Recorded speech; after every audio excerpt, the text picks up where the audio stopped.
Billionaire's Instant Bride Part 40. Uriel's Point of View. I almost threw my phone right after texting Christine. Sobrang higpit ng pagkakahawa ko rito na nanginginig na ang kamay ko. Kumukulo ang dugo ko sa hindi ko malamang dahilan. Hindi ko maintindihan kung bakit ganun na lang ang inis ko nang malaman ko na kasama niya si Logan. At mas lalo pang tumindi ang inis ko nang mag-text mismo sa akin ang hayop na yun that he will be spending the night at Christine's house. He even bragged that her parents like him. What bothers me most is his text message telling me that he told Christine's parents that he's courting her and they approve of it. Like the fuck? Anong gusto niyang palabasin? Na nakuha na niya ang loob ng mga magulang ni Christine? That he can freely court her right after my plan succeeds? Naikuyom ko ang kamay ko sa inis. There's this part of me that wants to slam him down to his rightful place. I was the one who found Christine first, and there's no way I can just give her to him. Natigil ako sa pagmumuni-muni nang bigla akong mablangko. Ano nga ba si Christine sa akin? Aside from being a paid actress, she is, I don't know. Hindi ko alam kung ano siya sa akin. Pero isa lang ang alam ko. I can't give her to Logan. There's no way I'll do that. Ako ang nauna sa kanya. I just can't let anyone have her, especially when I already mark her. Mabilis akong lumabas sa kwarto para puntahan si Lolo. He is the root of my frustration right now. Ang dami-daming pwedeng utusan. Bakit si Logan pa? Ay knock on his door. Halos masira na ang pinto sa lakas ng pagkatok ko. Lolo, open up! Maya-maya pa ay bumukas na ang pinto at bumungad sa akin ang nakakunot niyang noo. What the hell, iho? Anong oras no? What do you want? Kung makakatok ka sa pinto ay parang gusto mo na itong sirain ah. Bakit naman si Logan ang pinahatid mo kay Christine? Tanong ko sa kanya. Pilit kong pinakalma ang sarili ko. At bakit hindi? Do you have any problems with that? Tugon niya sa akin bago ako sinipat ng tingin. You know, Logan is the most reliable person we can count on, Apo. Bakit may ginawa ba siya? Gusto ko sanang sabihin sa kanya na kasama niya ngayon si Christine. But that would blow my cover and expose my lies. Umiling na lang ako sa kanya bago huminga ng malalim. Nothing. Alam niyo naman na busy si Logan. He should have just someone else to drive for my wife. May inaon kong sabi bago tumalikod. Yun lang pala ang sasabihin mo eh. Akala ko kung ano na. Anya at napailing. Next time rin iho, don't let anyone do the things that you should be the one doing. Know your priorities. Pangangaral niya sa akin. Which one do you value the most? Your work or your wife? Hindi ko inaasahan ang sinabi niya. My mind went blank for a second dahil hindi ko naman kasi totoong asawa si Christine. Of course, my wife. Sabi ko na lang sa kanya bago nagpaalam na babalik na ako sa kwarto at magpapahinga. Pagkapasok ko ay muli kong tinext si Christine. But after minutes of waiting ay wala akong natanggap na reply. Kaya naman ay nagdesisyon na akong tawagan siya. Hello? Napataas ang kilay ko ng iba ang tono ng boses niya. Where's Logan? Tanong ko sa kanya. Pilit kong pinipigilan ng sarili ko na itaas ang boses ko. Did he go home already? Uriel, pakiusap lang. Sa kanya mo nalang itanong yung mga tanong mo. Sabi niya sa akin. She sounded a little irritated. Hindi ko magawang ma-enjoy ang pag-uwi ko eh. Kung aabalahin mo ko sa mga bagay-bagay na pwede mo namang itanong ng direkta kay Logan. Why?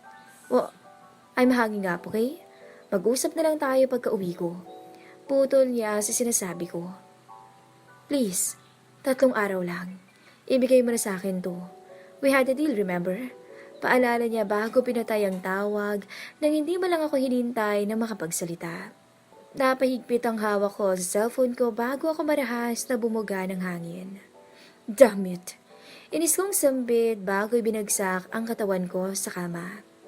Tumitig ako sa kisame at ikinuyom ang kamay ko kasabay ng paniningkit ng mga mata ko.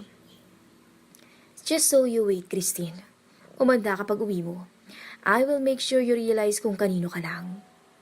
Gumulong na lang ako sa kama dahil wala na rin naman akong magagawa kundi ang hayaan siya sa bakasyon niya. I have to keep my end of the deal so she can keep hers.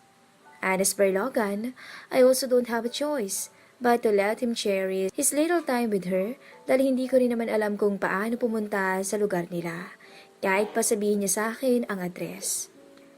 I will give him this chance to enjoy Christine's company.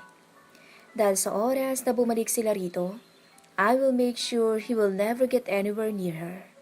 I will make sure that Christine's time will all be mine. Akin lang. Samantala, Christine's point of view. Napahatching ako bigla sa kalagitnaan ng pag-uusap namin ni Mama. Tingin ko ay may bumabanggit ang pangalan ko. At ang naiisip ko ay ang mga chismosa naming kapitbahay na kanina pa gustong mahusisa. Nagsumbong kasi sa akin si Clifford.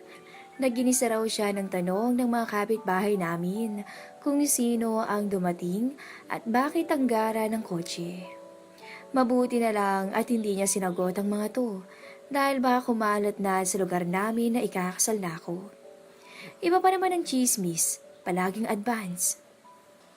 Ma, sinabi sa akin ng opisina na pwede na raw akong mag-loan dahil regular employee na ako.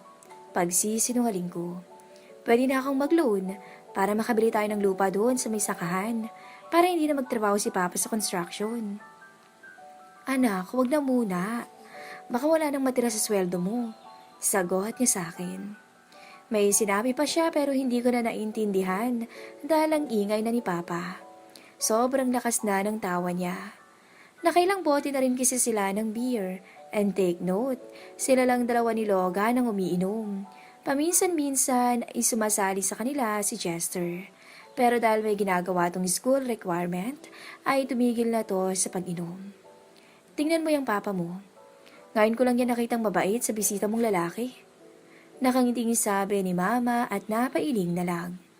Pero ang kapal ng mukha niya sa parting si Logan pang pinagastos niya sa alak ha. Huwag kayong mag-alala ma.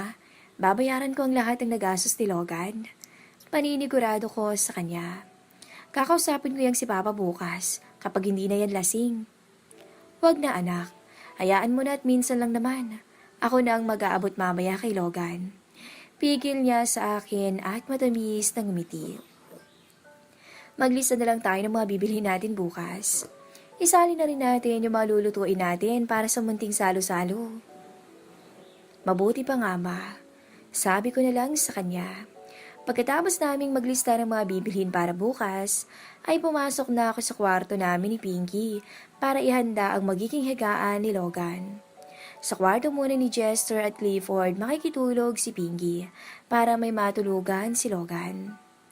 Agad kong inayos ang kama. Malaki ang kama at kasya ang 2 tao, pero hindi naman ako tatabi sa kanya. Sa sahig ako matutulog. Pagkatapos kong ihanda ang higaan, ay lumabas na ako para tignan kung ano na ang nangyayari sa 2 nagiinuman. Bala ko na silang patigilin dahil medyo late na rin kasi at baka makaabala pa kami sa mga kapitbahay. Pero pagkalabas ko ay nakita ko ng inaakay na ni Mama si Papa. Halos hindi na to makatayo sa kalasingan. Akmang tutulong na sana ako nang mauna na si Logan. Kaya ang ginawa ko na lang ay hintayin na makalabas siya sa kwarto nila Mama. Parang hindi kaya tayo tinamaan ng kalasingan. Bungad ko sa kanya pagkalabas niya. Ngumisi lang siya sa akin. Mapupungay na ang mga mata niya at halata na rin na sumipa ng alak sa sistema niya. Just a little bit drunk. Sagot niya. I may not look like it pero sanay ako sa inuman. I have been trained to strengthen my alcohol tolerance. Tumango lang ako dahil wala rin naman akong sasabihin sa kanya. Okay, tara na't nang makatulog ka na. Sumunod ka sa akin. Sabi ko at tumalikod na sabay punta sa kwarto ko. Wow, are we getting to sleep together? Tanong niya sabay tingin sa akin at sa kama. Ano ka, sinuswerte? Siyempre hindi no. Mabilis kong sagot. Diyan ka sa kama at dito ako sa lapag. Sabi ko. Agad siyang umiling matapos marinig ang sinabi ko. No, there's no way I can let you sleep on the floor. Ako na lang dyan. You sleep on your bed. Anya at mabilis na lumapit sa akin. Masanay ako matulog sa malamig. Sure ka? Tugon ko. Mabilis kasi ako ang kausap. At isa pa, ayaw ko rin naman talaga matulog sa sahig no. Although hindi naman direktang sa sahig dahil may manipis na kutsyon naman at makapal na ukay na bedsheet. Yes, I prefer you sleep on a comfortable bed. Okay, thank you. Sabi ko bago umakyat sa kama. Akala ko nga ay gagawa siya ng kalokohan at sasampa rin sa kama. Pero nang silipin ko siya ay nakita ko siyang inaayos na ang higaan niya. Bigla tuloy akong na-guilty. Sure ka ba na dyan ka lang? Yes, okay na ako rito. Sagot niya. At isa pa, alam ko naman na hindi mo ako papayagang tumabi sa'yo dyan sa kama. And if that's what you want, then I just have to respect that. And your personal space too. Napangiti ako sa sagot niya.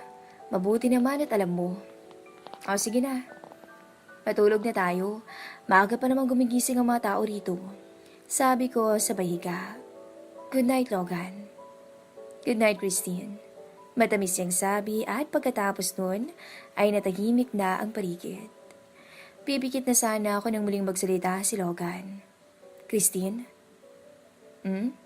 Tugon ko sabay pikit ng mga mata ko dahil antok na talaga ako. Thank you, Anya. Para saan? For letting me find you. Sagot niya. Ano? Halos pabulong kong sabi dahil dama ko na ang gila ng antok sa sistema ko. I miss you. I thought I'd never see you again. Saad niya na hindi ko na narinig ng maayos dahil sobrang antok ko na talaga. I'm glad I found you again. Hindi ko maintindihan ang mga pinagsasabi niya.